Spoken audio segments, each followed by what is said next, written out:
Hello दोस्तों। आपने दोस्ती की ना जाने कितनी कहानियां सुनी होंगी, राइट? लेकिन क्या आपने कभी एक इंसान और एक वाइल्ड ऑटर के बीच की दोस्ती के बारे में सुना है? आज हम डाइव करने जा रहे हैं ऑथर गैविन मैक्सवेल और उनके अमेजिंग पेट मिजबिल दी ऑटर की सुपर इंटरेस्टिंग कहानी में। देखिए, कुत्ते बिल्ली पालना तो आम बात है, हम सब सोचते हैं। पर जरा इमेजिन कीजिए, आपका पेट एक ऑटर हो। हाँ, एक ऑटर, एक वाइल्ड, पानी से प्यार करने वाला सुपर मिस्चिवस क्रीचर। अजीब लग रहा है ना? यही क्रेजी सा आइडिया आया था ऑथर गैविन मैक्सवेल के दिमाग में। तो सवाल यह है कि आखिर ये आइडिया आया तो आया कैसे? इसके लिए हमें चलना पड़ेगा स्कॉटलैंड। वहाँ वेस्ट हाईलैंड्स में एक बहुत ही खूबसूरत जगह है कैमुफियरना। यहाँ रहते थे हमारे ऑथर गैविन मैक्सवेल।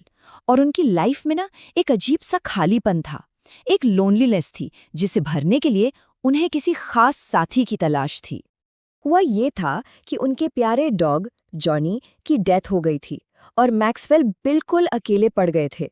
उन्हें एक पेट की कमी बहुत ज्यादा फील हो रही थी, लेकिन वो फिर से एक डॉग पालने और उसे खोने का दर्द नहीं झेलना चाहते थे। तो इस लोनलीनेस को दूर करने के लिए उनके मन में एक बिल्कुल हटके, एक अनकन्वेंशनल आइडिया आया। देखो, डॉग पालना एक फेमिलियर चीज थी, बट एक ऑटर, वो तो एक पूरा का पूरा वाइल्ड एक्सपेरिमेंट था। फिर मैक्सवेल को रियलाइज हुआ कि उनका घर कैमुसफियरना, जो चारों तरफ पानी से घिरा हुआ है, वो एक ऑटर के लिए लिटरली परफेक्ट जगह होगी। सो जब उनका सदर्न इराक जाने का प्लान बना, उन्होंने पक्का कर लिया कि वो टाइग्रिस मार्शेस से एक ऑटर तो लेकर ही आएंगे। और बस यहीं से शुरू होता है मिजबिल के आने का एक्साइटिंग किस्सा। मैक्सवेल उस वक्त इराक के बसरा सिटी में थे और अपने मेल का वेट कर रहे थे। कुछ दिन बीत गए, कुछ नहीं हुआ, और फिर उन्हें एक ऐसी डिलीवरी मिली जिसके बारे में उन्होंने सोचा तक नहीं था। एक ऐसा सरप्राइज जो उनकी लाइफ हमेशा के लिए बदलने वाला था। बेसिकली उनके एक फ्रेंड ने उनके लिए ये सरप्राइज प्लान किया था। Imagine the scene. मैक्सवेल अपने रूम में आते हैं और देखते हैं कि दो लोग जमीन पर बैठे हैं। उनके पास एक सैक है, एक बोरी, जो अजीब तरह से हिल रही है। उन लोगों ने मैक्सवेल को एक नोट थमाया जिस पर बस इतना लिखा था, हियर इज योर ऑटर। और उस बोरी से जो क्रीचर निकला, ओ माय गॉड, वो किसी छोटे से ड्रैगन जैसा लग रहा था। सीरियसली, ऊपर से नीचे तक कीचड़ में लथपथ, लेकिन उस कीचड़ के नीचे थी एकदम सॉफ्ट चॉकलेट ब्राउन वेलवेट जैसी फर। मैक्सवेल ने उसका नाम रखा मिजबिल। और गेट दिस, मिजबिल कोई आम ऑटर नहीं था। वो इतना यूनिक था कि साइंस के लिए एक बिल्कुल नई डिस्कवरी बन गया। मतलब एक ऐसी स्पीशीज जिसे पहले कभी देखा ही नहीं गया था। कितना कूल है ना? इसलिए जूलॉजिस्ट्स ने उस पूरी स्पीशीज का नाम ही मैक्सवेल्स ऑटर रख दिया। तो शुरू में मिजबिल थोड़ा अलग थलग रहता था, थोड़ा शांत। लेकिन फिर धीरे धीरे उसकी असली प्लेफुल पर्सनालिटी बाहर आने लगी और मैक्सवेल के साथ उसकी दोस्ती का अनोखा सफर बस शुरू ही हुआ था। अच्छा, ऑटर्स और पानी का कनेक्शन तो लेजेंडरी है। और मिजबिल तो पानी के लिए अक्ल से पैदल था, बिल्कुल दीवाना। और सबसे फनी बात पता है क्या है? उसने बाथरूम में टैप खोलना सीख लिया। इमेजिन, वो अपने छोटे छोटे हाथों से टैप घुमाता और जैसे पानी गिरता, फुल ऑन पार्टी शुरू। पूरे बाथटब में ऐसी उछल-कूद मचाता था कि बस पूछो मत। और मिजबिल सिर्फ शरारती नहीं, बल्कि काफी इंटेलिजेंट और प्लेफुल भी था। उसका फेवरेट टाइम पास, अपनी पीठ के बल लेटकर मार्बल से जगल करना, बिल्कुल एक प्रो जगलर की तरह। वो एक रबर बॉल को ऐसे शफल करता था जैसे कोई सॉकर प्लेयर हो। और सबसे अच्छी बात, वो मैक्सवेल के पीछे पीछे बिना किसी लीश के चलता था, एकदम लॉयल कंपेनियन की तरह। उनका बॉन्ड वाकई में स्ट्रांग हो रहा था। तो इराक में तो लाइफ सेट थी, ऐश चल रही थी। पर अब आने वाला था असली चैलेंज, मिजबिल को लंदन ले जाना। और लेट मी टेल यू, ये सफ़र बिल्कुल भी आसान नहीं था। इनफैक्ट ये इस कहानी का सबसे ड्रामेटिक पार्ट है। प्रॉब्लम ये थी कि उस टाइम ब्रिटिश एयरलाइंस एनिमल्स को फ्लाई करने नहीं देती थी। No pets allowed. तो मैक्सवेल को एक अलग फ्लाइट बुक करनी पड़ी पेरिस तक के लिए।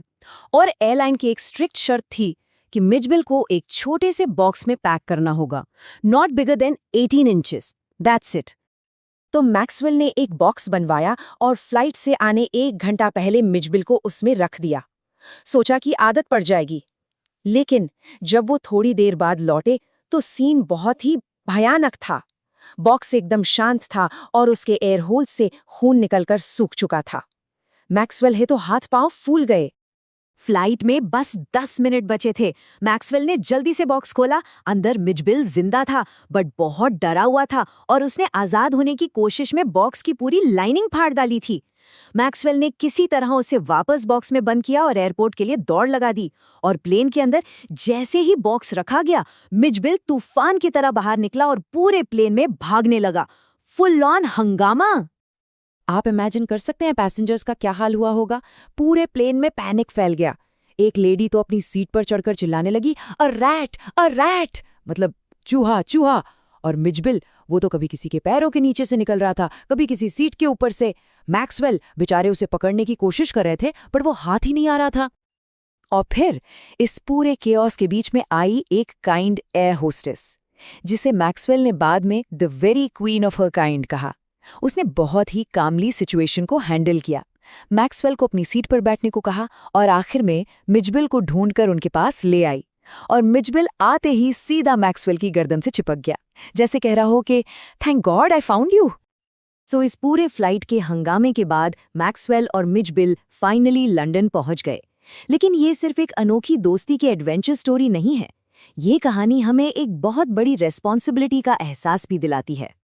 मैक्सवेल खुद कहते हैं कि एक ऑटर पालना एक थ्रॉल्डम जैसा है। ये एक अजीब सा वर्ड है। इसका मतलब है एक ऐसा गहरा फिक्सेशन, एक ऐसी अटैचमेंट जिसे आप चाहकर भी निकाल नहीं सकते। और वो कहते हैं कि ये फीलिंग उन सब लोगों में कॉमन है जिन्होंने कभी ऑटर पाला हो। ये एक ऐसा कनेक्शन है जो आपकी लाइफ को हमेशा के लिए चेंज कर देता है। तो इस पूरी कहानी का सो व्हाट क्या है? बात यह है कि पेट पालना एक लाइफ टाइम कमिटमेंट है। ये सिर्फ एक हॉबी नहीं है, बल्कि एक बहुत बड़ी रिस्पॉन्सिबिलिटी है।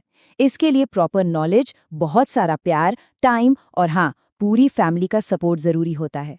और मिचबिल की ये स्टोरी इस बात का एक परफेक्ट एग्जाम्पल है।